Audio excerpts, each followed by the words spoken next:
161 శ్లోకం అండి. కార్యాకారణ నిర్ముక్త కామకేళీ తరంగిత కనత్కనక తాటంక లీలా విగ్రహ ధారిణి. కార్యకారణ నిర్ముక్త కామకేళీ తరంగిత కనత్కన తాటంక లీలా విగ్రహ ధారిణి అని చెప్తున్నారు. ఈ కార్యకారణ సంబంధాలు ఏమిటి? కార్యకారణ నిర్ముక్త అని చెప్తున్నారు. దీని గురించి ఏం తెలుసుకోవాలంటే, ఈ జగత్తులో ఏది సంభవించదు, ఏది సంభవించని ఏ కార్యం జరిగినా దాని వెనక ఒక కారణం ఉంటుంది. అంటే మనం చేసే ప్రతి పనిలో, ప్రతి ఘటనలో దాని వెనక ఒక కార్యము కారణము ఉంటుంది. కార్యం అనేది మనకు కనపడుతుంది, దానికి కారణం అనేది మనకు కనపడదు. చూడండి, ఇప్పుడు మనకి ఈ సిచ్యుయేషన్ ఈ 3 నెలలు అవుతుంది మనకి, ఇంకా రేపు 29కి. సో ఈ 3 months మన ఈ కార్యం జరుగుతుంది. ఇలా జరుగుతుందని మనం ఊహించడం లేదు, ఇలా చెప్తానని నేను ఊహించలేదు, ఆవిడ ఊహించలేదు. కానీ ఆ కార్యం ఎక్కడి నుంచి జరిగింది? దాని వెనకాల ఏంటి? ఒక లాక్డౌన్ అంటే మనకి ఈ వైరస్ కారణం కావచ్చు, దేనైనా కారణం కావచ్చు. దాని విధానంగా ఒక సంకల్పం వాళ్ళ కలగటం, ఆ సంకల్పాన్ని, అది యూనివర్సల్ డివైన్ వర్కేనండి. ఇది ఒక డివైన్ ప్లాన్, ఎవరికి ఏది అనిపించలేదు, అలా కూడిందనమాట. ఆ కూడిన ఆ ప్రణాళిక ఇదిగో ఇలా తీసుకొచ్చింది. ఇలా తీసుకొచ్చి చూడండి, మీరు అందరూ ఎలా చక్కగా ఆ యొక్క డివైన్ వర్క్ లో ఇన్వాల్వ్ అవుతున్నారు. ఇలా చూడండి, ప్రతి ఒక్కళ్ళు ఎలా షేర్ చేసుకుంటున్నారు, ఏదో దానిలో తెలుసుకోవాలని ఆ డివైన్ మదర్ తో అనుసంధానం అవుతున్నారు, ఆ దివ్య మాతృకతో అనుసంధానం అవుతున్నారు. అంటే మనం తెలుసుకున్న ఈ 3 నెలల నుంచి ఉన్న యొక్క జ్ఞానం ఏదైతే ఉందో, ఆ సత్సంగం ద్వారా మనం ఏదైతే తెలుసుకున్నామో, ఆ సత్సంగం యొక్క ఫలం ఏంటి? ఇప్పుడు మీరు దాన్ని ఒక కార్యరూపంలో తెస్తూ మీరు అనుభూతి చెందుతూ తెస్తున్నారు సుమా. మీకు ఎవరికి ఇక్కడ ఫోర్స్ లేదు, మీకు ఎవరికి వారికి మనం దానిలో అనుసంధానమై దానిలోకి వెళితే దాని ఏదో అనుభూతి కలిగింది. ఆ కలిగిన దాన్ని ఇలా ప్రజెంట్ చేయాలని ఒక సంకల్పం రావటం, దాన్ని అలా అందరు షేర్ చేసుకోవడం ఏంటంటే ఇదిగోనండి, ఇదే ఆ యొక్క కార్యకారణ సంబంధం. అంటే ప్రతి దానికి ఒక కార్యం ఉంటది, కార్యం జరుగుతుంది, దాని వెనకాల కారణం ఉంటుంది. కార్యకారణ నిర్ముక్త అనే నామానికి అర్థం. ఇక్కడ నిర్ముక్త అంటే ఇక్కడ లేకుండా చెప్తున్నా, ఆవిడికి ఏం ఉండదు. ఎవరికంటే ఆ విశ్వైక్య శక్తికి ఎలాంటి కారణము లేదు, ఎలాంటి కార్యము లేదు. కార్యము కారణము ఇవన్నీ ఉన్నాయి అప్పుడు మానవుడికి, మన యొక్క జీవరాశికి. కాబట్టి ఆవిడ నిర్ముక్త అంటే ఏటికి అంటని స్థితి ఆవిడది. ఒక కారణం. జగత్తులో వ్యక్తమవుతున్న సకల జీవరాశులు వాటి జీవనములు కార్యములైతే అందుకు ప్రతి ఒక్క జీవికి ఒక్కో కారణం ఉంటుంది. అసలు ప్రతి జీవి యొక్క జీవన సమరంలో ప్రతి ఘటన వెనుక కారణం ఉంటుంది. అయితే సకల చరాచర జగత్తు యొక్క సృష్టి స్థితి లయములను ఆధారభూతమైన విశ్వశక్తికి మాత్రము ఎటువంటి కార్యము కారణము లేనిది. కారణం లేనటువంటిది కానుక కార్యకారణ నిర్ముక్త అని ఆవిడని పిలిచారు. చూడండి, ఆవిడకి ఎటువంటి కారణము లేదు, అటువంటి నిర్ముక్తము లేదు. ఆవిడ అన్నిటికీ అతీతుడైన స్థితి. ఆ విశ్వైక్య శక్తికి ఏ కార్యము ఏ కారణము లేదు. కానీ ఈ ఏర్పడిన ఈ యొక్క సగుణ ప్రపంచములో సకల సరాచర జగత్తులో ప్రతి జీవి వెనకాల కొన్ని సంఘటనలు ఉంటాయి. ఆ సంఘటనలు వెనకాల ఒక ప్రతిఘటన ఉంటది, ఒక మంచి ఆనంద ఘటన ఉంటది. ఆ ప్రతిఘటనలో ఆనంద ఘటనలో ఉన్నది కూడా ఆసక్తియే. అంటే నీకు ఆ కార్యం ఎందుకు వచ్చింది, దానివల్ల నీకు ఆ ప్రతిఘటన ఎందుకు కలిగింది, దాని వెనకాల కారణం ఏంటి, కార్యం ఏంటి అన్నది వ్యక్తిగతంగా మనకు ఉంటూ ఉంటాయి. అలా ప్రతి ఒక్కడు కూడా దాన్ని శోధించి దాని నుండి విముక్తి పొందాలి. శోధించి ఎందుకు వచ్చింది మనకి, ప్రతి ఒక్క సంఘటన ఎందుకు వస్తుందండి? నేర్చుకోవడానికి వస్తుందండి. మన ఏదో శిక్షించడానికి కాదు, మన ఏదో భక్షించడానికి కాదు. కేవలం ప్రతి ఒక్క సంఘటన మనకు ఎదురవుతుందంటే దాని ద్వారా నువ్వేమి నేర్చుకుంటున్నావు, దాని నుండి నువ్వు విడుదల ఎలా అవుతావు, దాని నుండి నువ్వు ఏమి నేర్చుకున్నావు, నీ అనుభవం ద్వారా నువ్వు బయటకు వస్తావు అన్న విషయాన్ని తెలియజేయడం కార్యకారణ సంబంధాలు. చూడండి, ఎక్కడికో వెళ్ళవసల మన ఇల్లే పెద్ద ఒక పాఠశాల అండి. భూమి కాదు, భూమి ఒక అద్భుతమైన పాఠశాల. ఆ అద్భుతమైన పాఠశాలకు మనం ప్రవేశించి మనకు ఒక కుటుంబం అనేది ఏర్పరచుకున్నాం. ఈ చిన్న కుటుంబంలో ఎన్ని కలతలు ఉంటాయో చూడండి. ఒక బిడ్డతో, ఒక భర్తతో, ఒక తండ్రితో, ఒక తల్లితో, భార్యతో, ఇవన్నీ ఇదే సంసారం అంటే. దీనిలో కొట్టుమిట్టాడుతూ ఉంటాం. ఎందుకు వస్తున్నాయి అంటే వీరి ద్వారా ఇలా ఉంటే ఎలా ఉంటుంది. ఇప్పుడు ఒక భర్త ద్వారా మనకు ఇబ్బంది పడుతున్నావు అంటే ఆ ఇబ్బంది ఏంటంటే నీకు తెలియాలి. నీకు అలా ఉంటే ఎలా ఉంటుంది అన్న విషయాన్ని నేర్చుకోవడానికి నీకు అలాంటి సిచ్యుయేషన్ వస్తుంది. సో అలా మనం అవగాహన చేసుకున్న దాని నుండి మనకి దాన్ని మనం యాజ్ ఇట్ ఈజ్ గా ఉన్నది ఉన్నట్లుగా యాక్సెప్ట్ చేసి దాన్ని స్వీకరిస్తే దాని నుండి బయటపడిపోతాం అంటే బయట పడేదేం లేదు. ఇదిగో ఇక్కడ పోతది, ఇక్కడ మనసులో ఆ బంధం ఉండదు. ఓ వచ్చింది రైట్ అనుభవిద్దాం కానీ చేసి తేలిగ్గా తీసుకుంటూ ఆ ఉన్న సిచ్యుయేషన్ ని, ఆ ఉన్న యొక్క ఘటనల్ని, ఆ ఉన్న యొక్క స్థితిగతులని మనం తేలికగా తీసుకుంటూ మనం ప్రయాణం చేయాలి. మనం ప్రతిఘటించాం అనుకోండి, ప్రతిఘటించడం వల్ల ఏం జరుగుతుంది? నువ్వు అక్కడ నేర్చుకోవు. ప్రతిఘటించడం వల్ల నువ్వు అక్కడ నేర్చుకోకుండా ఏం చేస్తావు? ఇంకాస్త కర్మను అంటించుకుంటున్నాం.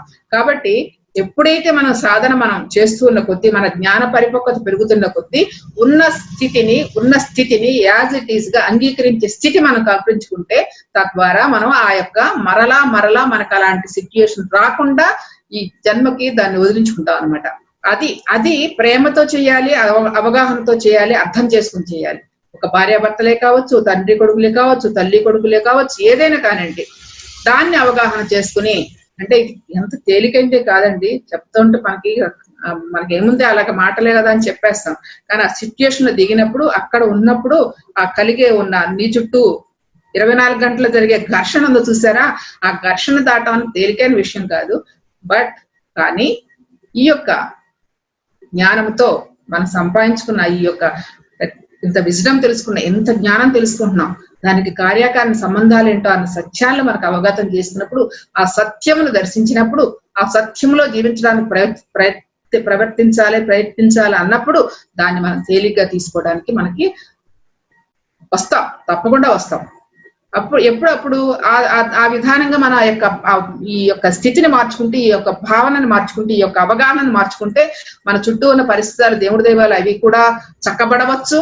లేదంటే ఇదిగో ఆస్వాదిస్తూ అనుభవిస్తూ పోన్లే తెలిగ్గా వెళ్ళిపోదాం, ఈ జన్మకి ఇది అయిపోతుంది, క్లియర్ అయిపోతుంది ఆ ప్రక్షాళన అని చెప్పేసి అవగాహనతో ప్రేమతో చేయాల్సిమా మనలో ఏదో సర్దుకుపోయే తత్వం గాని లేకపోతే ఇంకా ఇబ్బందులు పడుతూ కాదు.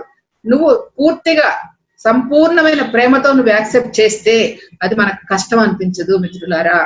అది ఏ స్థితి అయినా సరే, ఎవరితో అనుసంధానమైనా సరే, ఆ స్థితిని మనం సంపూర్ణంగా మనం యాక్సెప్ట్ చేయాలి అంటే మనకు ఒకంత సాధన ఉండాలి, మరింతగా సాధన ఉండాలి, మరింతగా శక్తి ఉండాలి, మరింతగా జ్ఞానం ఉండాలి. ఆ జ్ఞానాన్ని మన జీవితంలో రంగరించుకుంటూ, ఇదిగో అమ్మ చెప్పినగా ప్రతిఘటనలని, ఆ ప్రతిఘటనలో ఆ యొక్క కార్యకారణ సంబంధ వివరాలను మనం అవగాహన చేసుకుంటూ వెళ్తుంటే ఈ జీవితాన్ని కడతీర్చుకోవడం చాలా తేలిగ్గా అవుతుంది మిత్రులారా.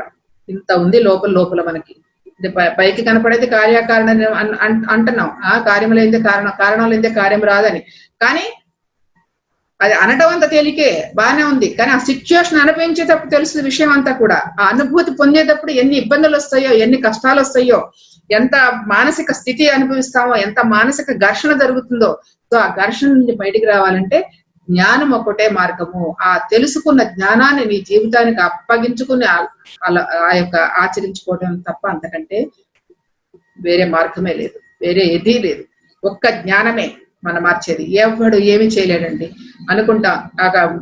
మనకి జాతకాలు చూపించుకుంటే తగ్గుతుందామో, లేకపోతే ఎవరైనా మహర్షులు ఏదైనా మంత్రం ఇస్తే తగ్గుతుందామో, ఆయన ఎవరైనా ఏదైనా చేయగలదాము, ఇలా బయట చూస్తాం. మనం వాస్తవంగా చూస్తామండి. అందరూ, మీరు, నేను, ఎవరైనా సరే బయటికి వెళ్దాం ఎవరి ద్వారానా మనకు శాంతి కలుగుతుందామో, ఎవరి ద్వారానా కాస్తంత ప్రశాంతత కలుగుతుందామో అనిపిస్తుంది మనసుకి, ఎందుకంటే తట్టుకోలేక. కానీ ఆ తట్టుకునే స్థితిని, అవగాహన చేసుకునే స్థితిని మనలో కల్పించుకుంటే చాలా తేలిగ్గా మనం వెళ్తాం. వస్తుంది, ఇప్పుడు కూడా వస్తుందండి. అంటే ఇప్పుడు ఇలాంటి అవగాహన ఉన్నా కూడా వస్తుంది.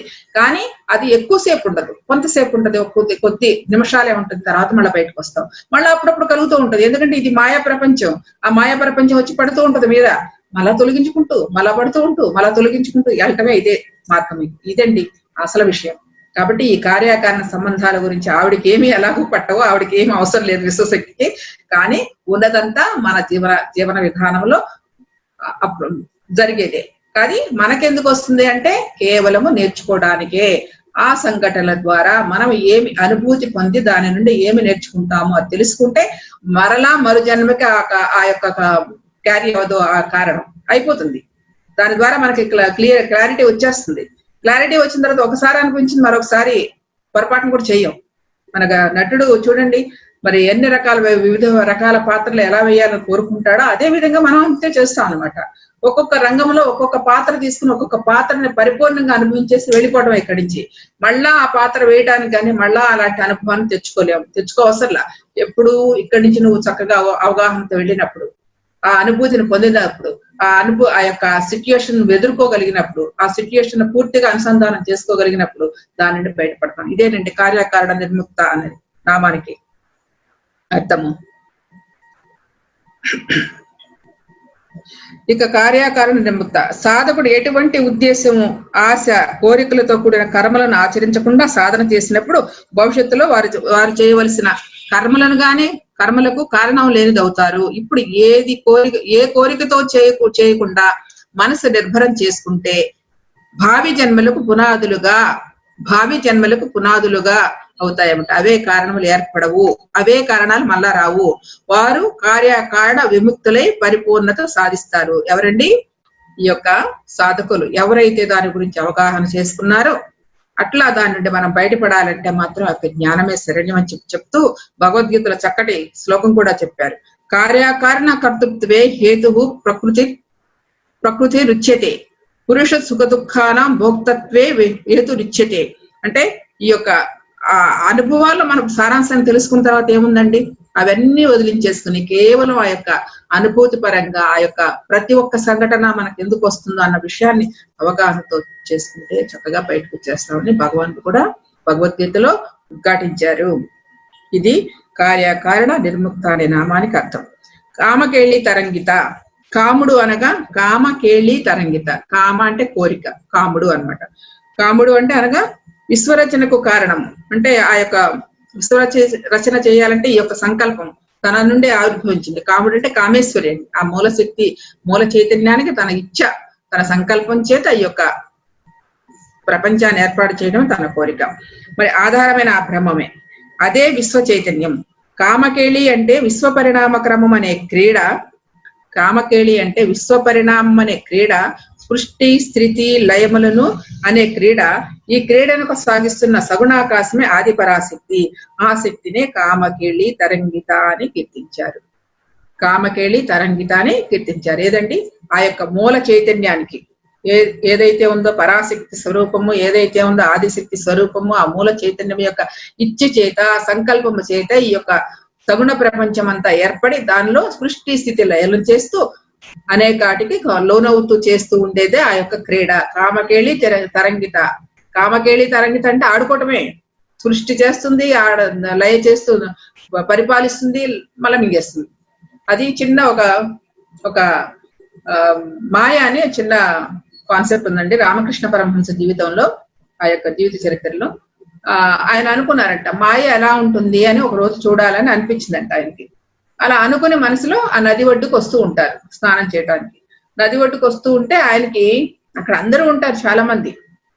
ఈయన వస్తూ ఉంటాడు. ఇంతలోకి ఆయనకి ఆ నదిలో నుంచి ఒక బుడగ రూపంలో ఒక బయటకు వస్తుంది. ఒక బుడగ రూపంలో అలా వచ్చి ఒక స్త్రీ రూపం దాల్చేసి చక్కగా బయటకు వస్తుందండి. స్త్రీ రూపం దాల్చి వచ్చి తర్వాత అంతలోనే వస్తూనే కొద్ది ఒక సెకండ్ లోనే తన యొక్క గర్భం ధరించడం, ఒక బిడ్డను ప్రసవించడం, ఆ బిడ్డతో ఆడుకోవటం అంతా చక్కగా చేసేస్తూ ఉంటది. అంతా క్షణాల్లోనే జరుగుతుంది. అందులోంచి బుడగ రూపంలో రావటం, స్త్రీ రూపం ధరించడం, స్త్రీ రూపం తర్వాత ఆ యొక్క బిడ్డని ప్రసవించడం, ఆ పుట్టిన బిడ్డని సాగుతూ దాన్ని ఆనందిస్తూ ఉంటది. కొంతసేపు ఆనందిస్తుంది. అది అయిపోయింది. అంతలోకి వెళ్ళి మళ్ళా లోపలికి వెళ్ళిపోద్దుగా వాళ్ళ నదిలోకి వెళ్ళిపోయి ఒక పెద్ద కత్తి తీసుకుని వస్తుంది. అలా బయటకు వస్తుంది అనమాట. వచ్చి ఆ బిడ్డ ఏదైతే ఉందో ఇప్పుడు దాకా తన ఆడుకుని పాలించి లాలించి బుడ్డగించిన ఆ బిడ్డని ముక్కలుగా నరికేసి ఆ ముక్కలని తన మింగేస్తుంది. ఇదండి మాయ అంటే. అట్లా చూస్తూ ఇదంతా కళ్ళ ముందు చూస్తూ ఉంటాడు. ఎవరండి? మన రామకృష్ణ పరమహంస. కళ్ళ ముందు తనకొక్కరికే కనపడదు, ఎవరికి కనపడదు. చాలా మంది ఉంటారు చుట్టూ. సో ఆ విధంగా అలా చేస్తే వెళ్ళిపోతుంది. అంటే నా నుండే సృష్టి జరిగి, నా నుండే పోషించబడి, నా నుండే లయమవుతున్నాను అన్న చెప్పడానికి అర్థం. అదే మాయ అని రామకృష్ణ పరమహంసకి అర్థం అవ్వటానికి మరి ఆ మాయను అర్థం చేసుకోవాలంటే ఒకరు ఉండాలి. కాబట్టి అది అర్థం చేసుకునే శక్తి తత్వము ఎవరికైతే ఉందో ఆ యోగికి ఉంది. కాబట్టి ఆ యోగి ఎదురుగుంటా ఆ యొక్క సృష్టి స్థితి లయలు చేసి చూపించింది ఆ మహాశక్తి స్వరూపిణి, ఆ చైతన్య స్వరూపిణి, ఆది పరాశక్తి. అదండి మాయ. పుట్టించటం, పోషించటం, లయించటం తన ఇచ్చే, తన సంకల్పమే. బాగా అర్థమై ఉంటది ఈ కథ ద్వారా. కాబట్టి మాయ అనేది ఇలా ఉంటుంది అన్న విషయాన్ని తెలియజేస్తుంది. ఈ యొక్క కామకేళి తరంగత అంటే విశ్వరచన చెయ్యటం, ఆ యొక్క సృష్టి స్థితి లయలు చేయటం, క్రీడించటం అన్ని తానే అయి ఉన్నదే ఈ యొక్క కామకేళి తరంగిత అనే నామానికి అర్థము. కనత్కన తాటంక అంటే ప్రకాశించుతున్న బంగారు కర్ణాభరణములు శక్తి స్వరూపిణిగా ధరించినట్లు ప్రకాశించుతున్న కర్ణాభరణములు. తాటంక అంటే తాటంక యుగుళీపూత తపనోడుపు మండల అని నామం వస్తుంది కానీ తాటంక యుగుళీపూత అంటే సూర్యచంద్రులే చెవులు కమ్మలుగా పెట్టుకున్న తల్లి అని చెప్పేసి మనకి భాష్యంలో చెప్తూ ఉంటారు మహానుభావులందరూ. సో ఇక్కడ ఆ యొక్క ప్రకాశించుతున్న బంగారు కర్ణాభరణములను శక్తి స్వరూపం ధరించినట్లుగా ఈ నామం చెప్తుంది ఇక్కడ. అయితే పరిపూర్ణ కుండలి శక్తి సాధించిన యోగులు శరీరము, పరిపూర్ణ కుండలి శక్తిని సాధించిన యోగులు శరీరము పోత పోసిన బంగారు ఛాయలో మెరుస్తుంది. చెవులు నక్షత్రములు కర్ణాభరణములు, చెవులు నక్షత్రములే కర్ణాభరణములుగా ధరించినట్లుగా ప్రకాశిస్తాయని కనత్కన తాటంక అని యోగులు చెప్తున్నారు. అంటే కనత్కన తాటంక అంటే ఈ యొక్క చెవులకు పెట్టుకునే కమ్మలను అంటారు. ఎలాగా బంగారంతో మణులతో ప్రకాశిస్తూ ఉన్న యొక్క సూర్యచంద్రులు అలా మెరుస్తూ ఉంటారని. ఇక్కడ ఎవరంటే పరిపూర్ణ సాధకుడు పరిపూర్ణత్వం పొందిన తర్వాత తనలో ఉన్న ఆ యొక్క శక్తి ప్రకాశం ఏదైతే ఉందో ఆ ప్రకాశం ఇలా వెలుగుతూ ఉంటుందంట. ఆ యొక్క నక్షత్రాలుగా ఆ యొక్క సూర్యచంద్రులుగా మెరుస్తూ ఉన్నారు, ధరించినట్టుగా ఆ రూపం ధరించినట్టుగా అనిపిస్తుంది. ఎవరండి? సాధకుడు పరిపూర్ణత్వం పొందిన వారికి అని చెప్తున్నారు ఇక్కడ. కనక్తన తాటంక అని చెప్పి అలా యోగులు వర్ణించారన్నమాట. అయితే అంతేకాదు దీన్ని ఏమంటారంట అండి, సువర్ణ సమాధి అంటారట. అంటే ఆ బంగారు కాంతులు ఈనుతూ ఆ బంగారు యొక్క ఆ ఛాయలో ఆ యొక్క వెలుగులో ఆ గోల్డెన్ వెలుగులో ఎవరైతే దానిలో ఉంటారో సమాధి స్థితిలో ఉంటారో దాన్ని సువర్ణ సమాధి అని అంటారంట. ఇంకా ఏంటి ఇంకా చెప్తున్నారు సమాధానం కూడా. అటువంటి స్థితిని సాధించిన యోగులు బంగారు కాంతితో ఉంటారు. వారిలోని పదార్థములు రక్త మాంసాలు కూడిన శరీరం అంతా కూడా దివ్య కాంతం అవుతుంది. అంటే వెలుగులు ప్రకాశిస్తూ ఉంటది. మరి అక్కడ పదార్థం ఉండదు. అక్కడ ఈ మాంసము రక్తము ధాతువులు ఇవన్నీ ఉండవు. ఏముంటుంది అక్కడ? ఆకారం మాత్రమే ఉంటుంది. అక్కడ పదార్థం ఉండదు. ఆకారం కనిపిస్తుంది. వారు శూన్యంగా కోరిన వారికి శరీరధారులుగా కనిపిస్తారు. వారు శూన్యంలోనూ ఉంటూ చక్కగా ఎవరు కావాలనుకుంటే వారి రూపంలో అలా కనిపిస్తారట. అట్టి వారిని లీలా మానుష విగ్రహ అని అంటారు. ఈ పురాణాలలో మనకు శ్రీకృష్ణుడు ఇటువంటి స్థితి సాధించినట్లుగా మనం పురాణాల్లో చెప్పుకుంటే, మరి ఆధునిక కాలంలో ఈ కాలంలో శ్రీ రామలింగేశ్వర స్వామి అని ఒక ఆయన, ఇంకా ఉన్నారు చాలా మంది, రామలింగేశ్వర స్వామి, త్రైలింగ స్వామి, మరి మౌనస్వామి, అంతకంటే గొప్పగా అంటే గొప్ప అని కాదు, అంతకంటే బాగా పరిచయం అనే వ్యక్తి మనకి ఇప్పుడు మీకు బాగా అర్థమైపోయి ఉండాలి. ఎవరేంటంటే మహావతార్ బాబాజీ ఇప్పుడంతా పరిపాలన చేసేదంతా ఆయనే. ఆయన ఎప్పుడు కాంతి స్వరూపమే. ఆయనకు ఆకారం కనపడదు. మనకు ఆకారం కూడా చూడమండి, ఆయన మొహం ఎలా ఉందో చూడము. అంతా కూడా చక్కగా కాంతి లీనుతూ ఉంటది. కాంతితోనే నడుస్తూ ఉంటాడు, కాంతితోనే ప్రయాణం చేస్తూ ఉంటాడు, కాంతి గోళంలోనే ఉంటాడు ఆయన. మనకి ఇప్పుడు ప్రత్యక్షంగా మనకు చాలా మంది యోగులకి, చాలా మంది మహానుభావులకి, చాలా మంది సాధన చేసేవారికి ప్రత్యక్షంగా దర్శిస్తూ ఉన్నారు. ఇదండి కనత్కర తాటంక యుగుళి ధరణ అంటే ఆ యొక్క స్వర్ణ సమాధి అంటే ఏంటంటే ఇప్పుడు అర్థమై ఉంటది కదండి. స్వర్ణ సమాధి అంటే ఈ యోగులు ఏమవుతున్నారు, వాళ్ళకి ఈ కేవలం ఆకారం అనే పైన ఒక మనకి కనపడటానికి, మనకు అర్థం అవటానికి ఆకారం అని, వారి లోపల మాంసం లేదు, ధాతువులు లేవు, నీరు ఏదీ లేదు, సమస్తము ఆ విశ్వైక్య శక్తి, సమస్తము ఆ సువర్ణముతో ఆ యొక్క శక్తితో బంగారు ఛాయతో మెరుస్తూ ఉంటారన్నమాట. ఎవరికి ఎలా ఏ రూపంలో కావాలంటే అలా రూపంలో అలా అప్పటికప్పుడు దర్శనమిస్తూ ఉంటారు, మన మాయపోతుంటారు. ఇదేంటి ఇంతటి అద్భుతమైన శక్తి మనలో ఉంది. అదే సువర్ణ సమాధి. మరి అలాంటి సమాధి స్థితిని పొందటమే, అలాంటి సమాధి స్థితినే లీలా విగ్రహధారిణి అని చక్కగా చెప్పారు. మరి అంత అద్భుతమైన యోగ స్థితిని మనం అనుభవించిన మహానుభావుల్ని ఈ కాలంలో ఇప్పుడు మన యొక్క సమకాలీన యోగులుగా మనం దర్శిస్తూ ఆనందిస్తూ పునీతం అవుతున్నాం మనం. ఎంతటి అద్భుతం అండి, ఎంతటి మంచి జీవన విధానం అండి, మనం ఎంతటి శక్తివంతులం అండి మనం. ఇలాంటి వాళ్ళతో సహచరం చేస్తూ వారి జ్ఞానాన్ని సంపాదించుకుంటూ అప్పుడప్పుడు వారి దర్శన భాగ్యాలు కలుగుతూ అప్పుడప్పుడు వారి యొక్క కాంతి తరంగాలు మన మీద ప్రసరిస్తూ ఉంటే ఇంకా అంతకంటే అద్భుతమైంది, అంతకంటే ధన్యమేముందండి. సో ఇలా మనం అంతటి ఆ సాధనకి ఉపక్రమిస్తూ అంత వారితో పాటు మనం కూడా ప్రయాణం చేస్తున్నామంటే గొప్ప గొప్ప సాధన పరులమే మనం కూడాను. ఏమాత్రం తగ్గవసరం లేదు. కానీ ఇది ఎప్పుడు కూడా వినయంతో అనుకువగా ప్రశాంతంగా, ఎక్కడ ఆ గర్వం అనేది రాకుండా చక్కగా మనం ప్రశాంతంగా అతి వినయంగా చాలా శ్రద్ధగా శుద్ధ చైతన్యంతో మనం సంచరించవలెను అని ఈ నామాలకు చెప్తున్నారు. ఈ రోజుగా 162వ శ్లోకము అజాక్షయ వినుర్ముక్త ముగ్ధ క్షిప్ర ప్రసాదిని అంతర్ముఖ సమారాజ్య బహిర్ముఖ సుదుర్లభ అనే నామాన్ని గురించి మనం విశ్లేషణ చేసుకున్నాం మిత్రులారా. అజాక్షయ వినుర్ముక్త, అజాక్షయ, అజ అంటే పుట్టుకలేనిది నశించనిది. వినుర్ముక్త అంటే ఎప్పటికీ ముక్తితో ఉండి ఆవిడే పుట్టుకలేనిది ముక్తి, నశింపలేనిది ఇక ముక్తి ఉందండి. కాబట్టి ఎప్పుడు కూడా సదా అక్కడ నిత్యంగానే ఉంటుంది. అదే ఆత్మస్వరూపము, అదే చైతన్య స్వరూపము. విశ్వరచన చేయి శక్తి పుట్టుకలేనిది, అనాదిగా ఉన్నది. అజ అంటే పుట్టుక లేనిది అనమాట అర్థం. సాధకుడు తాను శక్తి యొక్క అంశేనని, అంటే మనం కూడా ఆ సాధకుడు అంటే మనము ఆ శక్తి యొక్క అంశేనని మనం గుర్తెరిగితే చావు పుట్టుకలేని లేవని విశ్వసించి యోగ సాధన చేస్తూ మరి ఆ శక్తిని తాను కాని ఎప్పటికీ నశించనని, ఆ శక్తే తాను అని, నేను ఎప్పటికీ నశించననే భావన ఆ సాధకుడిలో కూడా చక్కగా కలిగినప్పుడు తాను ఆ యొక్క విశ్వంతో అనుసంధానపై ఉంటాడు. అంటే ఇక్కడ ఏంటండి, మనకి ఆత్మ నశించనది, క్షర్మ కానిది, ఆత్మ పుట్టుకలేనిది, అనంత ప్రయాణము, ఆత్మ యొక్క ప్రయాణము. ఈ అనంత ప్రయాణంలో ఈ చిన్న మజిలీ మాత్రమే ఈ భూమి మీద. కాబట్టి ఈ చిన్న భూమి మీద మజిలీలో ఉన్నప్పుడు మనం తెలుసుకోవాల్సిన సత్యం ఏంటంటే, ఇప్పటి వరకు మనం ఎన్నో నామాల్లో మనం తెలుసుకుంది అదే.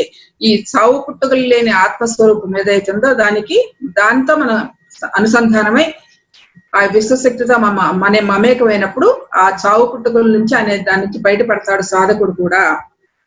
ఆత్మకి చావు లేదు, పుట్టుక లేదు, నాశనము లేదు అన్న విషయం పదే కూడా స్థిరం చేసుకుని మనం ఎన్నిసార్లు ఆ మాటలు ఎందుకు వింటున్నామంటే మనలో స్థిరం అవదండి, మాయలో పడిపోతూ ఉంటాం, అలా తెచ్చుకుంటూ ఉంటాం. సో అందుకని పదే ఆ విషయాలు చెప్తున్నారు. కాబట్టి అజాక్షయ వినుర్ముక్త అంటే పుట్టుక లేనిది, నాశనము లేనిది ఏదైతే ఉందో అదే ఆ యొక్క ఆత్మస్వరూపము అన్న విషయాన్ని అది సాధకుడు చాలా చక్కగా తెలుసుకుని, సాధకుడు కూడా ఆ స్థితిని పొంది ఆ విశ్వేక్య శక్తితో మమేకం అవ్వటం అనేది చెప్పటమే ఈ యొక్క నామానికి అర్థము. అజాక్షయ వినుర్ముక్త. ఆ శక్తి ఎల్లప్పుడూ ఎలా ఉంటుందంట, నవయవ్వన అంటే ఒక 16 ఏళ్ల ముక్త ఎలా ఉంటుంది, ఒక కన్య 16 ఏళ్ల కన్య ఎంత నవనవనవర్తి ఎంత యవ్వనవంతురాలు ఉంటుందో అలాగా ఆ యొక్క ఆత్మ ఎల్లప్పుడూ సదా ముక్త స్వరూపంలో ఉంటది, యుక్త స్వరూపంలో ఉంటది. అంటే అక్కడ పుట్టుక లేదు, నాశనము లేదు, అలానే మార్పులు కూడా ఉండవు. అంటే బాల్య యవ్వన జరావస్థలు కూడా రావు. ఎప్పుడూ నిత్య యవ్వనంగా ఒక 16 ఏళ్ల బాలిక ఎలా ఉంటుంది, పుక్త ఎలా ఉంటుంది, ఒక యవ్వనవతి ఎలా ఉంటుంది, అలా నిత్య యవ్వనంగా ఉంటుంది ఆత్మ అని చెప్పటమే ఇక్కడ అర్థము. ఇది ముక్త స్వరూపం అంటే ఎప్పటికీ అలాగే ఉంటుంది. ఈ శరీరానికే మార్పులు కానీ ఆత్మకి ఎలాంటి మార్పులు ఉండవు అన్న విషయాన్ని తెలియజేస్తుంది ముక్త అనే నామము. కాబట్టి ఆ ముగ్ధ మనోహరంగా ఉంటుందని, అలా ఎల్లప్పుడూ నవయవ్వన శోభతో విశ్వశక్తి పనిచేస్తుందని ముక్త అనే నామాన్ని ఇక్కడ కీర్తించబడింది.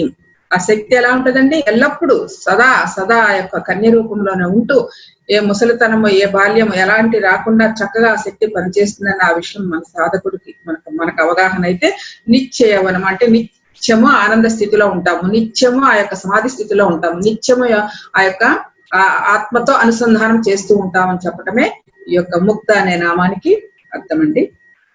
అలాగే క్షిప్ర ప్రసాదిని అంటే క్షిప్ర సత్యం అంటే వెంటనే ప్రసాదించేది.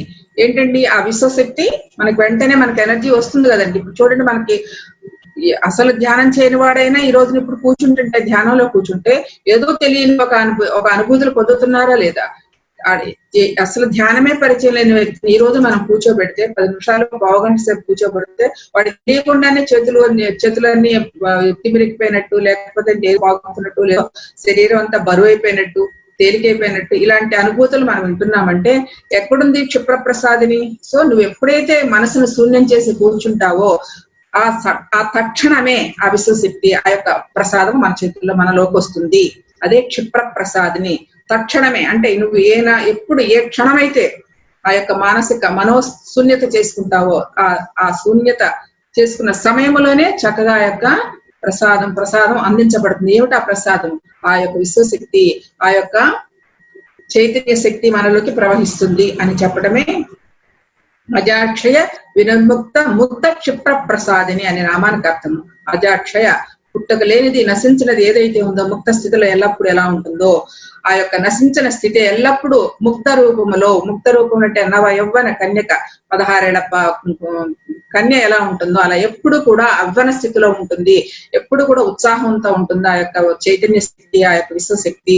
అది మనం ఎప్పుడైతే మనసును శూన్యం చేసుకున్నామో అది మనకి క్షిప్ర ప్రసాదిని ఆ క్షణమే మనలోనికి ప్రవేశిస్తుంది అని చెప్పడమే ఆ పై శ్లోకం యొక్క నామము. మరి అంతర్ముఖ సమారాధ్య బహిర్ముఖ సుదుర్లభ అని చెప్తున్నారన్నమాట. అంతర్ముఖ సమారాధ్య అంటే అంటే మన లోపలికి, సమము అంటే ప్రాణశక్తి. అంతర్ముఖ సమారాధ్య ఆ ప్రాణశక్తిని ఆరాధ్యం చేయటమే మనం చేయాల్సింది ఇక్కడ. అంటే మన ప్రాణశక్తి ఏదైతే ఉచ్ఛ్వాస నిశ్వాసాలు ఏదైతే ఉందో మనం ఎప్పుడు మనం గమనించుకోం, పుట్టిన దగ్గర నుంచి వదిలేసి వస్తూ ఉంటాం. అలాగా మనకి ఎప్పుడైతే ఇలా తెలిసిందో దాని గురించి ఏ గురువు ద్వారా అన్నట్లాగా మనకు తెలిసినప్పుడు ఆ సమము అనే ప్రాణశక్తితో మనం అనుసంధానం చేసుకుని ఆ సమము అనే ప్రాణశక్తితో మనం లయ కుదుర్చుకుని చక్కగా ఆ యొక్క ఉచ్ఛ్వాస నిశ్వాసాలను గమనిస్తూ ఉన్నప్పుడు ఆటోమేటిక్ గా మనస్సు శూన్యమవుతుంది. ఆ మనస్సు వచ్చి ప్రాణశక్తిలో లయమవుతుంది. తద్వారా మనోశూన్యత ఏర్పడుతుంది. తద్వారా మన లోపలికి మనం ప్రయాణం చేస్తాము.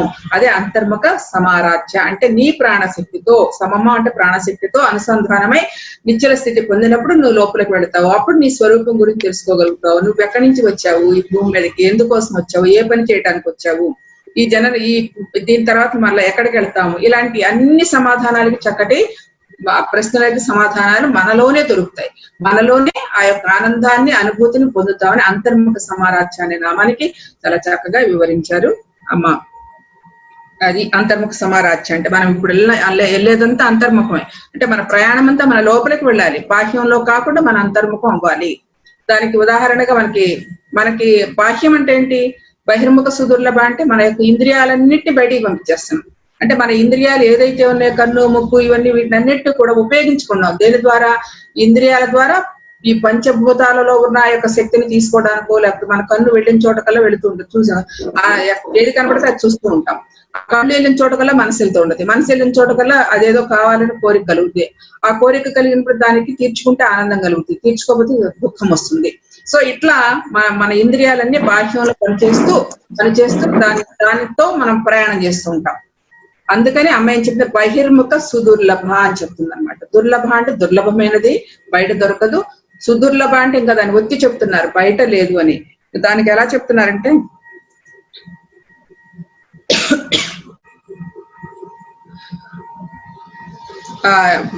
ఆ యొక్క అంటే ఆ ప్రాణశక్తిని సమమని అన్నారు. సాధకులు మనసుని ఎప్పుడు బాహ్య ప్రపంచంలోని పోకుండా నిరోధించి అంతర్ముఖం చేసి ప్రాణశక్తితో లయం చేసినప్పుడే మనకు అంతర్ముఖ సమారాధ్యాన్ని వస్తుంది. అయితే ఇక్కడ మనకి ఒక విషయం తెలుసుకోవాల్సిందంటే, బాహ్యంగా ఒక స్త్రీ రూప శక్తి ఏదో ఒక విశ్వమును అధిష్టిస్తుందని భావించి చూడండి, ఇప్పుడు మనం అమ్మ అమ్మ అమ్మ అనుకుంటున్నాం, మన కళ్ళల్లో ఒక అమ్మరూపం ఏర్పడిపోతుంది. మనం ఏమనుకుంటున్నాం? ఆవిడేదో నిలబడి ఆవిడ యొక్క ఒక రూపం ఏర్పడి ఆ రూపమే ఒక స్త్రీ శక్తి ఈ ప్రపంచానంతా నడిపిస్తుందనే ఒక భావన మనలో కలుగుతుంది. ఒక స్త్రీమూర్తిని మనకి ఆ శారీరక ఇంద్రియాలతో మన ఇంద్రియాలతో దర్శించుకుంటా ఉంటాం. అలా నిజమే కదా, మనకు అలా కనపడుతుంది, మా అమ్మ ప్రత్యక్షమైంది, లేకపోతే ఇలా కనపడుతుంది, ఇలా మనం అనుకుంటున్నాం కదా. అంటే మన భావనలు ఏవైతే ఉన్నాయో, మనలో ఏదైతే ఆలోచిస్తున్నామో ఆలోచన రూపమే అక్కడ ఏర్పడుతుంది అన్న విషయం గ్రహించాలి. కాబట్టి బాహ్యంగా ఒక స్త్రీ రూప శక్తి ఏదో ఒక విశ్వమును నడిపిస్తుంది అని భావించి ఒక స్త్రీమూర్తిని శారీరక ఇంద్రియాలతో దర్శించాలని ప్రయత్నిస్తే అది దుర్లభమని బహిర్ముఖ సుదుర్లభ అని నామార్థము. అంటే మన యొక్క భావనల రూపంలో ఏదైతే ఊహించుకుని మనం ఊహాశక్తితో మనం అనుకుంటున్నామో అదే అమ్మ అనుకుని అదే నడిపిస్తుందని చెప్పి ఆ ప్రపంచాన్ని, విశ్వాన్ని నడిపిస్తుందని మనం భావన చేస్తూ ఉంటాము. ఆ భావనతో మనం అమ్మని దర్శించలేము. బహిర్ముఖ సుదుర్లభ, ఈ ఇంద్రియాలతో దర్శించలేనిది, ఇంద్రియాలతో దర్శించేది అది ఆ యొక్క స్వరూపం కాదు. అంతర్ముఖ సమారాధ్య, మన అంతర్ముఖమైనప్పుడే ఆ యొక్క ప్రాణశక్తి, ఆ యొక్క విశ్వశక్తితో అనుసంధానం కలిగిన అనుభూతి. అక్కడ రూపములు చెప్తారు కదండి, నామరూప వివర్చితాయ నమః, మనోవాచామ గోచరాయ నమః అంటే నామరూప, నామము లేదు రూపము లేదు అక్కడ. నామ రూప వివర్చితాయ నమః అంటే నామరూపాలకు రహితమైంది, మనస్సు చేత వాక్కు చేత చేతల చేత గ్రహించబడేది కాదు అని చెప్పారు. కాబట్టి వీటన్నిటికీ అతీతమైన స్థితి ఏదో ఉందో అది ఆ యొక్క శక్తి స్వరూపము, అది ఆ మూల చైతన్యము, అది ఆ పరాశక్తి స్వరూపము, అది ఆ ఆదిశక్తి స్వరూపము. అది అనుభవం ద్వారానే దర్శించుకుంటాము. మనం ఊహించుకునే రూపాలన్నీ మన భావనలో, మన లోపల ఉన్న ఏ భావనలు అయితే ఆ భావనలే రూపంగా వస్తాయని చెప్పి ఇక్కడ చక్కగా చెప్తున్నారండి పెద్దలు. ఎవరంటే హయగ్రీవ మహర్షుల వారు ఇలా అగస్త్య మహర్షికి చక్కగా వర్ణిస్తున్నారు. 163వ శ్లోకం. త్రయీ త్రివర్గ నిలయ త్రిస్థా త్రిపురమాలిని నిరామయ నిరాలంబ స్వాత్మారామ సుధాస్తృతి. త్రయీ త్రివర్గ నిలయ, త్రయీ అంటే 3 అన్నమాట. 3 అంటే ఎప్పుడు ఈ ప్రపంచం అంతా 3తోనే ఉంటుందండి. ఎక్కువ భాగం కాదు, ఉన్నదే అది 3తోనే ఉంటది. అంటే ఎలా అంటే 3 త్రిపుటి, త్రయీ త్రివర్గ నిలయ, త్రయీ త్రివర్గ నిలయ అంటే 3తోనే కూడి ఉంటది. ఏంటి త్రయీ త్రివర్గ నిలయ అంటే, ఒకటి ఇప్పుడు నేను చెప్తున్నాను, నేను చెప్పేదాన్ని మీరు వినేవారు, నేను చెప్తున్నాను మీరు వింటున్నారు, మీరు వినేది చెప్పబడేది ఏది ఉందో అది వింటున్నారు అనమాట. ఇక్కడ 3 ఉన్నాయి. చెప్తున్నాను, వినేవాడు, చెప్పేవాడు, వినేవాడు, వినబడేది. ఈ 3 కూడా త్రిపుటి అంటారు. అంటే త్రిపుర అంటే 3 త్రివర్గము అంటారు. ఈ 3తోనే ప్రపంచం అంతా నడుస్తుంది. చూచేవాడు, చూడబడేది, చూసేది. చూచేవాడు, చూడబడేది, చూసేది. అదే వినేవాడు, చెప్పేవాడు, వినేవాడు, వినబడేది. ఇట్లా 3తోటే ఉంటుంది. అలాగే చేసేవాడు, చేయబడేది, చేస్తుంది. ఇట్లా ప్రతిదీ కూడా ఈ 3తోనే విశ్వం అంతా అనుసంధానమై ఉంటుందని చెప్పి త్రయీ అని చెప్పి చెప్పారండి. దానికి ఇదే ప్రతి దానికి 3తోనే ఉండేది. ఈ సృష్టి స్థితి లయలన్నీ కూడా ఈ 3తోనే మనకి ఈ విశ్వంలో జరుగుతున్నాయి. ప్రతిదీ చూసేవాడు, వినేవాడు, చూడబడేది. 3 వస్తువులు ఉన్నాయి అక్కడ, గమనించుకోండి. అలాగే పని చేస్తున్నాం, పని చేసేది, చేసేవాడు, చేయబడేది, వినేవాడు, వినబడేది, వినేది. ఇలా 3తో ఉండేదే ఈ యొక్క త్రిపుర అని చెప్పి, త్రిపుటి అని చెప్పి చెప్తున్నారు అన్నమాట. అలాగే రుచి, రుచి చూచుట, రుచి చూడబడుట, చూడబడింది, రుచి చూసేవాడు. స్పర్శించుట, స్పర్శించేది, స్పర్శించబడేవాడు. అలాగే జీవుడు ఇలా 3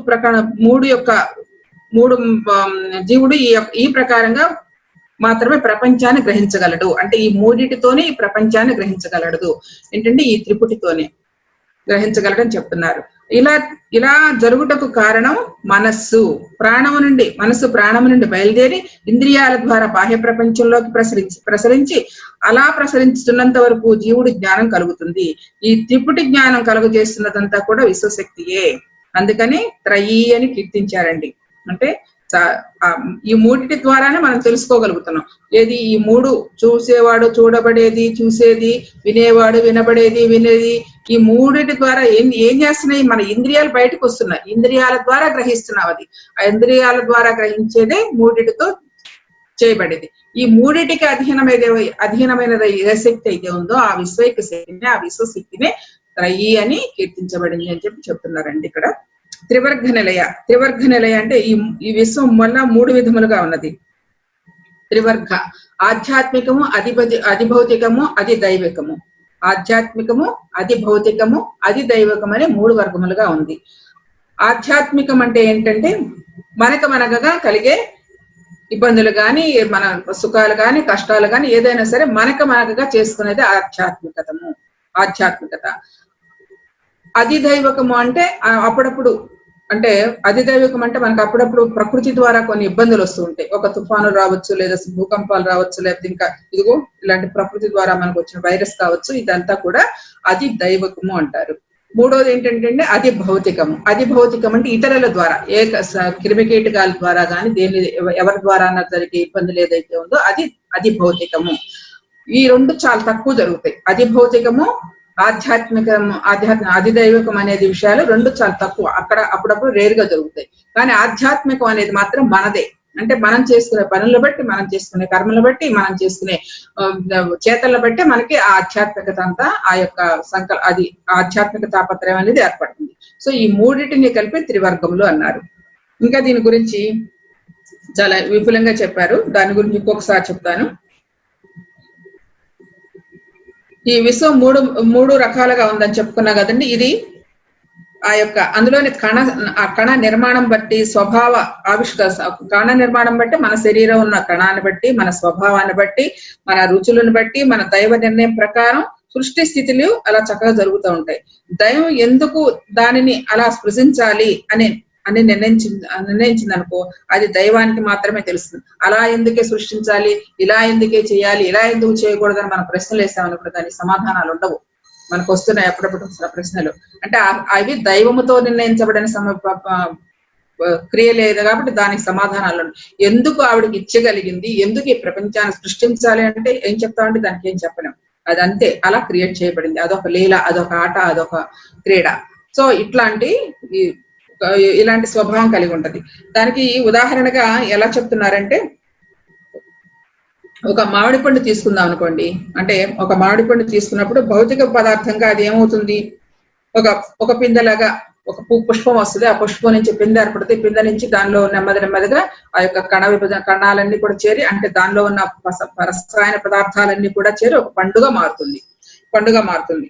అది భౌతిక రసాయన పదార్థ సమ్మేళనంతో మామిడి పండు చక్కగా ఆవిష్కరించబడింది. ఏంటండి, ఆ యొక్క కణ లోపల ఏదైతే దానికి సంబంధించిన పదార్థాలు ఉన్నాయో, కణం ఉందో, స్వభావం ఉందో, ఏదైతే ఉందో అన్నిటితో కూడి ఒక పువ్వు దశ నుంచి పిందె వచ్చి, పిందె దశ నుంచి కాయగా వచ్చి, కాయ నుంచి పండయి అలాగా చక్కగా మామిడి పండుగ ఆవిష్కరించబడుతుందో అది దైవికము. అంటే ఆ దైవ సంకల్పం చేతే కదా దానిలో ఎలాంటి గుణాలు ఉన్నాయి, ఎలాంటి మధురంగా ఉండాలి, ఎలాంటి రంగుతో ఉండాలి, ఎలాంటి చూపులకు ఆకర్షించే ఉండాలి అనేది అదంతా ఎవరు చేశారని మనం క్రియేట్ చేసాము. ఆ దైవం. ఒకసారి బంగాళదుంప గురించి పత్రిక చెప్తూ బంగాళదుంప కూర వండుతుంటే అప్పుడు చెప్తున్నారు, ఈ బంగాళదుంప కూర క్రియేట్ చేసింది ఎవరో తెలుసా అని. మనకేం తెలుసు ఎవరో? అప్పుడు దైవమే ఈ బంగాళదుంప ఇలా ఉండాలని చెప్పి ఆ దైవము ఆ సంకల్పం చేసి ఈ బంగాళదుంపని ఇలా తయారు చేస్తుందని ఒకరోజు వంటింట్లో మా జరిగిన సంభాషణ. కాబట్టి ప్రతి భూమి మీద మనకు జరిగే ప్రతి ఒక్క పదార్థము, ప్రతి ఒక్క ఆకుకూరే కావచ్చు, పండే కావచ్చు, దుంపే కావచ్చు, ఇంకా ఏదైనా కావచ్చు, అన్ని కూడా మన తయారు చేసింది ఆ యొక్క దైవ సంకల్పమే. ఒకసారి మనం చెప్పుకున్నాడు, మన బొగ్గు వజ్రంగా మారాలంటే కూడా అక్కడ ఒక దైవ సంకల్పం వెళితే గాని, ఆ దైవ సంకల్ప శక్తి అక్కడ ఉంటే గాని ఆ బొగ్గు కూడా వజ్రంగా మారదని మనం ఒకనొక శ్లోకంలో చెప్పుకున్నాం. కాబట్టి ఇక్కడ ఉన్నదంతా కూడా ఆ యొక్క దైవ సంకల్పం చేత జరగబడుతుంది. ఆ పరిణామము, కణ విభజన, దాని యొక్క రూపము, దాని యొక్క స్వభావము, దాని యొక్క స్థితి, దాని యొక్క రుచి, దాని యొక్క వాసన అన్ని కూడా దైవ సంకల్పం చేతే ఆవిష్కరించబడుతుంది అన్న విషయాన్ని తెలియజేస్తున్నారండి. తర్వాత ఆ సంకల్పానుసారంగా అయితే ఆ మామిడి పండు యొక్క రుచి ఎలా ఉంటుందండి? ఆ రుచి పండు ఒకటే కదా, చక్కగా పండు అంతా ఒకటే, కానీ ఆ రుచి ఆ పండుని ఒక్కొక్క వ్యక్తికి ఒక్కొక్కలా రుచిస్తుంది. ఎట్లా ఒక్కొక్కడు పుల్లగా అనిపిస్తుంది, ఒకళ్ళు తీగా అనిపిస్తుంది, ఇంకోటి ఇంకో మధురంగా అనిపిస్తుంది.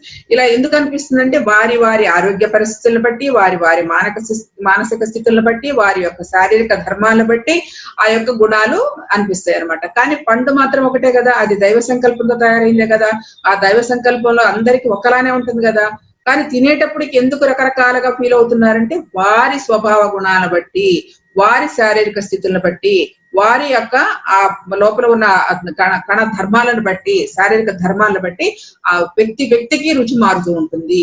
అది పండుది కాదు, అది దైవ సంకల్పంతో తయారైంది. కానీ అక్కడ జరిగేది ఏంటంటే వారి వ్యక్తిగత యొక్క కర్మల బట్టి జరుగుతుంది అన్న విషయాన్ని ఇక్కడ ఉదాహరణగా చెప్పారు. ఇక్కడ వ్యక్తికి రసాస్వాదంలో ఎలా తేడాలు ఉంటాయో అది వారికి ఆత్మానుభవంతో అవుతుంది. ఇదే ఆధ్యాత్మికత అనబడుతుంది. ఆధ్యాత్మికత అంటే ఇందాక చెప్పుకున్నాం కదండి, వ్యక్తిగతం. ఆధ్యాత్మికత అనేది ఎప్పుడు వ్యక్తిగతం ద్వారా మనం చేసుకున్న కర్మలను బట్టి, మనం చేసుకున్న ఆలోచనలు బట్టి, మనం చేసుకునే భావాలను బట్టి, మనం చేసే విధి విధానాలను బట్టి మనకు ఏర్పడుతుంది. మనకు కష్టం వచ్చినా సుఖం వచ్చినా మనం చేసుకునే అదే నీ వాస్తవానికి నీవే సృష్టికర్తవు అని చెప్పి చక్కటి ఒక మంత్రం లాగా ఉపదేశించారు. నీ వాస్తవానికి నువ్వే సృష్టికర్తవు అని. ఆ విధంగా ఇక్కడ ఇలా ఏర్పడుతున్నాయి అన్నమాట. కాబట్టి ఇది వ్యక్తిగతము.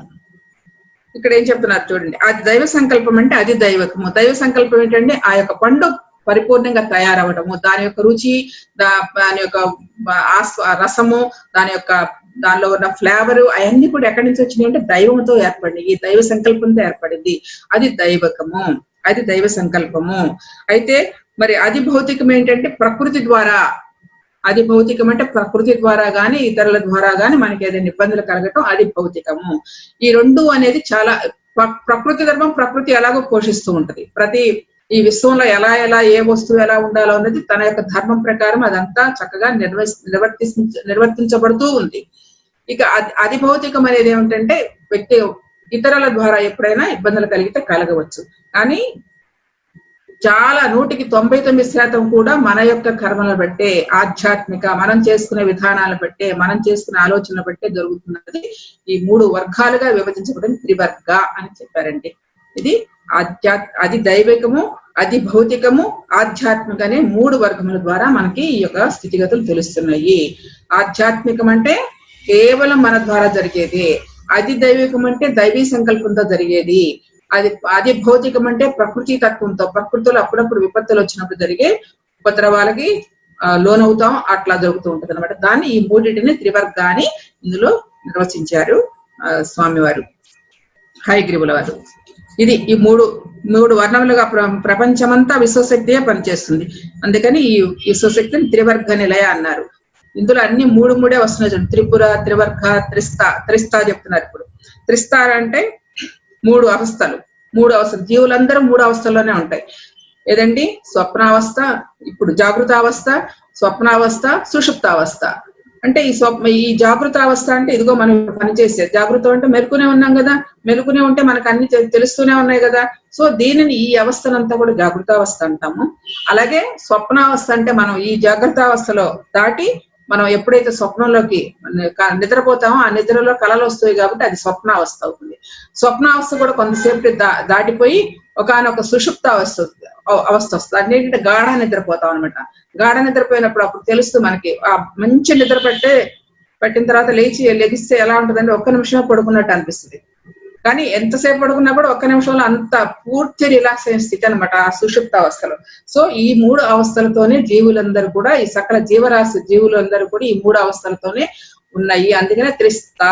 మరి ఆ అవస్థను కల్పించిన శక్తి ఏదైతే ఉందో ఆ యొక్క విశ్వశక్తినే త్రిస్తా అని కీర్తించబడిందని చెప్పి హయగ్రీవ గారు స్వామికి అగస్త్య మహామునికి చెప్పారనమాట. ఇది సుప్త. సాధకుడు కూడా ఏం చేయాలి? కుండలి శక్తి జాగృతమైనప్పుడు ఈ 3 అవస్థలను దాటి సాధకుడు సాధన చేసేటప్పుడు ఈ జాగృతావస్థ, స్వప్నావస్థ, సుషుప్తావస్థ దాటి ఆ యొక్క తురీయ అవస్థకి వెళ్ళాలి. తురీయ అవస్థ అంటే సహస్రార స్థితి దాటిందా, ఆ యొక్క సహస్రారానికంటే పై భాగంలో ఉండే స్థితికి వెళ్ళాలి. సాధకుడు తనలోని శక్తిని జాగృతం చేసుకున్నప్పుడు ఈ 3 అవస్థలను దాటి తురీయ అవస్థకి 4వ స్థితికి వెళ్తాడు అని చెప్పడమే ఇక్కడ సాధనలో మనకి జరగవలసింది. అదేమో మనకి అవగాహనతో చెప్పుకున్నది అనమాట. అంటే 3 జరిగేవన్నీ కూడా ఈ 3 అవస్థలు, సకల జీవరాశి కూడా 3 అవస్థల్లోనే ఉంటది. సాధకుడు ఎప్పుడైతే సాధన చేస్తూ ఉంటాడో తనలో ఉన్న కుండల శక్తిని జాగృతం చేసుకున్నప్పుడు ఈ 3 స్థితులు దాటి తురీయాతీత స్థితి ఉంది. ఆ స్థితిలో సదా ఆనందంగా ఉండగలడు సాధకుడు అన్న విషయాన్ని తెలియజేస్తుంది ఈ త్రిస్తా అనే నామము. ఇక త్రిపురమాలిని. విశ్వనంద జీవులందరి అన్ని కూడా ఇది కూడా 3తోనే ఉంది. విశ్వములందరి జీవులన్నీ కూడా 3 కోశములతో ఉన్నాయి. ఇది భౌతిక, ప్రాణ, మనోమయ కోశములు. అంటే ఇదే అన్నమయ, ప్రాణమయ, మనోమయ కోశం. ఈ 3 కోశములు కూడా ఒకదానితో ఒకటి ఇమిడిపోయి ఉంటది. ఎలా అంటే ఒకదానితో ఒకటి సత్తుకుపోయి ఉంటది. మనకు కనబడేది ఈ భౌతిక ప్రపంచం. దీనిలో సూక్ష్మ ప్రపంచం ఎలా ఉంది అంటే ఇదిగో ఈ లోపల అణువులు, పరమాణువులు అన్ని ఉంటూ, రక్త మాంసాలు అన్ని ఉంటూ దానిలోనే ఒక స్థితమై దాన్ని సరిదిద్దుకుంటూ ఉంటుంది. దానిలోనే కలిదిగా ఉంటుంది అనమాట. అది సూక్ష్మ శరీరం. అలాగా ప్రాణమయ శరీరం మన ప్రాణ శక్తితో ఉన్నది. ఈ 3 శరీరాలే ఒకదానిలో ఒకటి ఇమిడిపోయి ఒకదానిలో ఒకటి ఒక మాలాగా ఒక ధరించినట్టు ఉంటుందని త్రిపురమాలిని అని ఇక్కడ అమ్మవారిని కీర్తించారు. అన్నమయ, ప్రాణమయ, మనోమయ కోశముల యొక్క అల్లికే మనోమయ కోశముల ఒదిగి ఉండటమే త్రిపురమాలిని అని చెప్పి ఈ యొక్క నామములో తెలియజేశారండి. నిరామయ, నిరారంభ, స్వాత్మారామ, సుధాశ్రుతి అని చెప్పి ఇంకా ఇంకొన్నాయి కదా, అది తెలుస్తుంది. సాధకుడు గుర్తెరిగి ఆ 3 పురములను కలిపి తనను సృజించిన ఈ త్రిపురములకు అందమైన ఆధారమైన ఆ దైవీ శక్తిని తలుచుకుని ఎప్పుడు కూడా ఆ దైవీ శక్తిని ధ్యానించుతూ త్రిపురమాలినిగా మనం కీర్తించబడింది. అంటే మనకి ఈ మూడి అవస్థలను ఇందాక చెప్పుకున్నాం, త్రిస్త, త్రయి, త్రివర్గ నిలయ, త్రిస్త, త్రిపురమాలిని, ఈ 3 వర్గములు కూడా ఆ యొక్క సాధకుడు గ్రహించుకుంటూ దాన్ని అనుభవంతో తెలుసుకుంటూ దీనికి ఆధారభూతమైన ఆ యొక్క శక్తి అని తెలుసుకుని ఆ శక్తిని ఆరాధిస్తూ ముందుకెళ్ళమని చెప్తున్నారు అన్నమాట ఈ నామాలు. ఇప్పుడు నిరామయ, నిరాలంబ, స్వాత్మారామ, సుధాశ్రుతి అనే నామాలు తెలుసుకుందాం. నిరామయ అంటే సాధకుడు. సాధన చేస్తున్నప్పుడు సాధన చేస్తున్న కొద్దీ మనకి ఏమవుతామండి? నిరామయ అంటే ఎలాంటి వ్యాధులు లేకుండా, ఎలాంటి ఈతి బాధలు లేకుండా నిరామయ అంటే ప్రశాంతంగా ఉంటాం. ఎప్పుడైతే మన సాధన మొదలు పెట్టామో, ఎప్పుడైతే మన కుండల శక్తి జాగృతం చేసుకున్నామో, తద్వారా మనకు ఆ విశ్వశక్తి మనోశూన్యతగా జరిగినప్పుడు, ఆ విశ్వశక్తి మనలోనికి ఆవాహన జరిగినప్పుడు మనకి సర్వరోగ నివారణ చెప్పుకుంటున్నాం కదండి. ధ్యానం సర్వరోగ నివారణ, ధ్యానం సర్వవ్యాధి ప్రశమని చెప్తున్నాం కదా. అంటే ఈ యొక్క రోగాలన్నీ మనలో ఈ యొక్క తాపత్రయాలు, ఇందాక చెప్పుకున్న తాపత్రయాలు, ఆధ్యాత్మికాది, భౌతికాది, దైవిక తాపత్రయాలు ఏదైతే ఉన్నాయో అవన్నీ కూడా చక్కగా నిర్మూలించబడతాయి. నిరామయ అంటే ఏమీ లేకుండా ప్యూరిటీ, ఒక ఆ విశ్వశక్తితోటి ఈ యొక్క శరీరం అంతా కూడా ఒక పవిత్రంగా తయారవుతుంది అని చెప్పడమే నిరామయ. సాధనతోనే అది సాధ్యమవుతుంది. మరి నిరాలంబ అంటే దైవశక్తి ఎంత ఆధారం చేసినటువంటిది లేనటువంటిది. అంటే దైవశక్తి కంటే ఆ విశ్వశక్తికి ఎటువంటి ఆధారం లేదు. నిరాధారం అంటే ఆ యొక్క అమ్మకో లేకపోతే ఆ యొక్క విశ్వశక్తికో ఎలాంటి ఆధారం లేదు. అలాగే సాధకుడు సాధన చేస్తున్న కొద్దీ నీ లోపల శక్తి జాగృతమైనప్పుడు, శక్తి బాగా ప్రకంపనైనప్పుడు ఏం జరుగుతుంది? నువ్వు దేనికి ఆధారపడి ఉండవు. ఆ యొక్క ఎనర్జీ, ఆ యొక్క శక్తి నీకు దానితోనే మమేకమై ఉంటావు. అలా నిరాలంబ అంటే నీకు ఏది ఆలంబన కాదు, నువ్వు ఇతరులకు ఆలంబనగా ఉంటావు. చూడండి, మీ యొక్క సాధన ద్వారా మన యొక్క దైవీ శక్తిని మనలో ప్రజ్వలింపు చేసుకున్నప్పుడు మనలో సాధనతో పాటు జ్ఞానం కూడా వస్తుంది. జ్ఞానము, ఆ దైవ శక్తి రెండూ కలిపి మనకి ఇతరులకి మనం ఆధారం అవుతాం. అంటే మనకు తెలిసిన సత్యాన్ని అలా చెప్పడమే. అలాగే సాధకుడు అంతలా పండించుకున్నప్పుడు అతని ఆరా కూడా చాలా ఆనందంగా ఉంటుంది. తన చుట్టూ ఉన్న వారిని కూడా ఆనందంగా ఉంచగలడు. అది నువ్వు ఒకరికి ఆధారం అవుతావు గాని నీకెవరు ఆధారం కారు అని చెప్పడమే ఇక్కడ నిరాలంబ. ఆ దైవ శక్తికి ఎలాంటి ఆలంబన లేదో అదే విధంగా సాధకుడు సాధనతో తను కూడా ఒక ఇతరులకు ఆలంబనగా తయారయ్యే శక్తిని సంపాదించుకోగలడు అని చెప్పడమే నిరాలంబ అనే నామానికి అర్థము. ఇక స్వాత్మారామ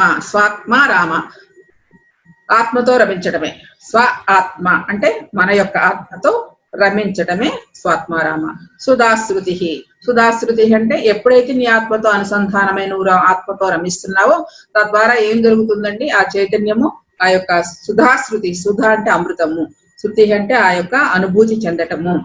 మనలో ఉన్న ఆ యొక్క ఆత్మతో ఆ సాధన ద్వారా మన ఆత్మతో మనం రమించినప్పుడు, మన దానితో అనుసంధానమైనప్పుడు మనకు కలిగే ఆనందమే సుధాశ్రుతి. అంటే ఆ యొక్క ఆనందంలో ఓలలాడుతూ ఉంటాం అని చెప్పడమే ఈ యొక్క సుధాశ్రుతి అనే నామానికి అర్థము. అది సాధన చేస్తూ ఉంటే మనకి సుధా అంటే మనం చాలాసార్లు చెప్పుకున్నాం, సహస్రార స్థితి అని. సుధా చైతన్య సుధాసారాంబుజా వర్షిణి అని. తటిల్లత చక్రోపరి సంస్థిత మహాశక్తి కుండలిని విసుతంతు తనీయసి అలా చెప్పుకుంటున్నాం కదా. మన యొక్క కుండలి శక్తి మూలాధారంలో కుండలి శక్తి జాగృతం చేసినప్పుడు ఆ సుషుమ్న నాడి గుండా, సచక్రాల గుండా ప్రయాణం చేసి సహస్రార స్థితిలో చేరినప్పుడు దాన్ని అమృతంగా, ఆ చైతన్యం అమృతంగా మారి అమృత ధారలన్నీ కూడా మన శరీరంలో అన్ని నాడుల గుండా ప్రయాణం చేస్తుందని సుధాసారాభి వర్షిణి అని చెప్తాం. అదే ఇక్కడ మనకు సుధాశ్రుతి అంటే ఆ యొక్క చైతన్యం సహస్రారం చేరినప్పుడు ఆ అమృత ధారలు మనలో బాగా ప్రసరిస్తున్నప్పుడు ఆనందంగా అనుభూతి చెందుతామని చెప్పడమే ఈ యొక్క నామానికి అర్థము. ధ్యానం చేద్దాం మిత్రులారా. ఇప్పటి వరకు విన్న విషయాన్ని చాలా చక్కగా ఆకలింపు చేసుకుని ఒక్కసారి రిమైండ్ చేసుకుని మీ సబ్ కాన్షియస్ మైండ్ లోకి పంపించేయండి. అలా రిమైండ్ చేసుకుని వదిలేయండి. ప్రశాంతంగా ఎలాంటి ఆలోచన లేకుండా హాయిగా ప్రశాంతంగా కూర్చోండి. ఏ థాట్స్ వద్దు, ఏ ఆలోచనలు వద్దు. మనలో జరిగే ఉచ్ఛ్వాస నిశ్వాసాలను గమనిస్తూ ఉండండి. కేవలం శ్వాస గమనింపే ధ్యాన సాధన. సరళమైంది, సహజమైంది, తేలికైంది, శక్తివంతమైంది, ప్రశాంతతమైనది, ఇంత అద్భుతమైన ఫలితాన్ని ఇచ్చేది ఆ యొక్క సరళ రాజ యోగ మార్గాన్ని మనం అవలంబిస్తున్నాం.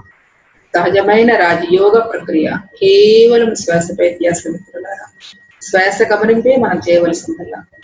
శ్వాసతో కూడి ఉండటమే మనం చేయవలసింది. శ్వాసను గమనిస్తూ గమనిస్తూ ఉంటే నెమ్మదిగా మన యొక్క శ్వాస చిన్నదవుతూ భ్రూమధ్యములో స్థితమవుతుంది. ఆ యొక్క భ్రూమధ్యములో స్థితమైనప్పుడు ఆలోచన రహిత స్థితి సంభవిస్తుంది, మనోశూన్యత ఏర్పడుతుంది. యోగ చిత్త వృత్తి నిరోధ అన్నారు పతంజలి మహర్షి. యోగం అనగా చిత్తములోని వృత్తులన్నీ రహితమైన స్థితియే, మనోశూన్యతే, భావరహిత స్థితియే. ఆ యొక్క స్థితిలో శూన్యమైనప్పుడు, మనసు శూన్యమైనప్పుడు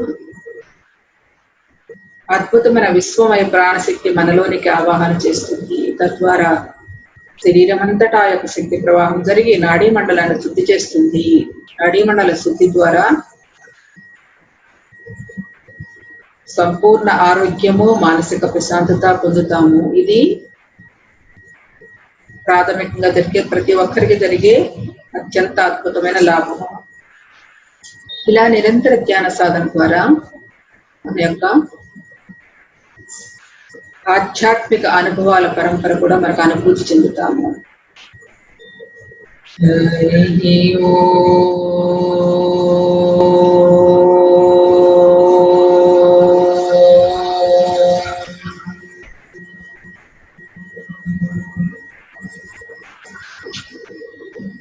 హరి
Offering 5 seconds.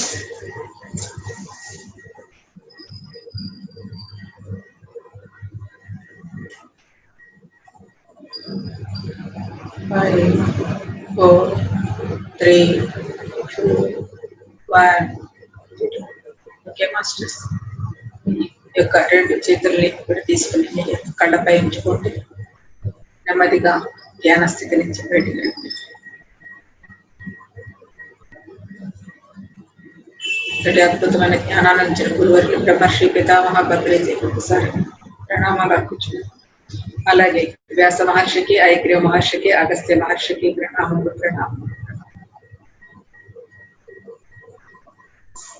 మన అందరిలో ఉన్న ఆత్మస్వరూపుడిగా ఉన్న ఆ యొక్క లలిత పరమేశ్వరికి, ఆ జగన్మాతకి ప్రణామాలు. సర్వే జనా సుఖినో భవంతు, సర్వే జనా సుఖినో భవంతు, సర్వే జనా సుఖినో భవంతు. శాంతి శాంతి శాంతి.